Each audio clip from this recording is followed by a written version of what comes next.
2025 will go down as the first year the power of the ETF was really felt. Long term, this puts us as individual investors in the box seat. We're going to get bigger returns than any institution. Merry Christmas. From myself, Richard Hemming, and the Under the Radar team. Let's get into it. We are the big beneficiaries of the ETF-led powerful market swings that we're seeing. We're just seeing the start of it. How do I know? Just look at the performance of our dividend portfolios, our small cap dividend portfolios. We've been doing these portfolios every 6 months for over 10 years now, and the performance is not short of stunning. So I'm talking 20 to 30 points better than the All Ordinaries Index, better than the Small Caps Index. This performance is not an accident and serious stuff. The performance does reduce over time. We've been doing them for 10 years. But what's the answer? Rebalancing. We always monitor portfolios. We always change what our opinions on stocks, according to the conditions. And we're selling our big performers and buying into value. We don't just set and forget at Under the Radar Report. We're constantly looking at our investments. That's how to make money. So individual investors like us, we have the big advantage of patience.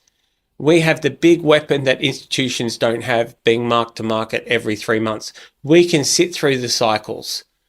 Look, don't just take my word for it. Michael Burry, who is most famous for his portrayal by Christian Bale in the movie The Big Short, he just exited out of his Sign investment fund. So exit stage left, not because of outperformance, not because of underperformance, because he said, I want to be an individual investor. I want to operate outside of the hedge fund, mutual fund environment. And that's what we're doing.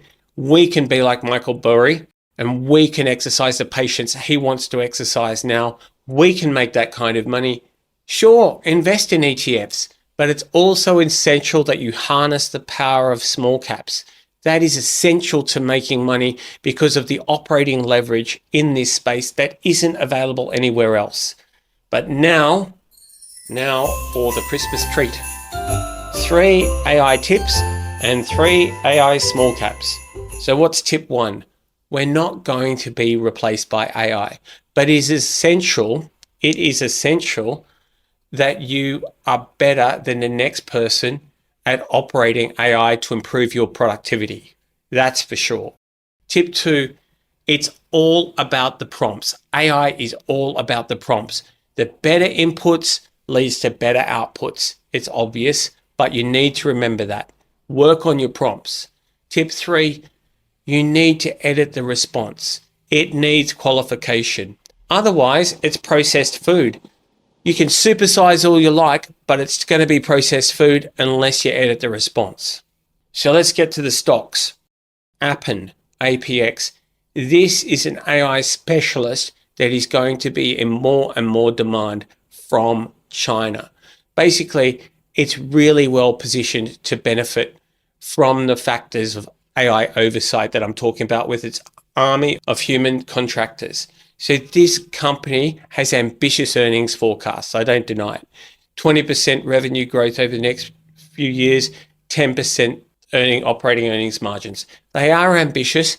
Let's give them a chance. It's a good iron in the fire for your portfolio, in my view. Another one that I've been covering for a while, Mach7 Technology, M7T. These guys provide data images and diagnostic viewing for hospitals. So they are a niche, but it's a growing niche. It's growing in importance, and more to the point, they've got a new CEO, Terry Thomas, who's really supercharged interest in the stock because they've got an AI product coming out next year that's going to really assist their eUnity viewer. So it's really interesting to watch that one. I own it. Have a look at it. Have a read about it. Another one that I'm interested in, or that I own, is AI Media. I've talked about that quite a few times. Well, it's got AI in the heading, but the company does captioning, and it's really moving away from its legacy of human captioning to AI-led captioning with its Lexi product. It's exciting. And there's no doubt that some of the hype is in the stock, and they need to really get the earnings going to, to prove up that valuation and then some. But it's one I really like. Look, there you have it. Merry Christmas from Under the Radar. Merry Christmas from our team. Merry Christmas to you, and have a great new year. Look forward to seeing you soon.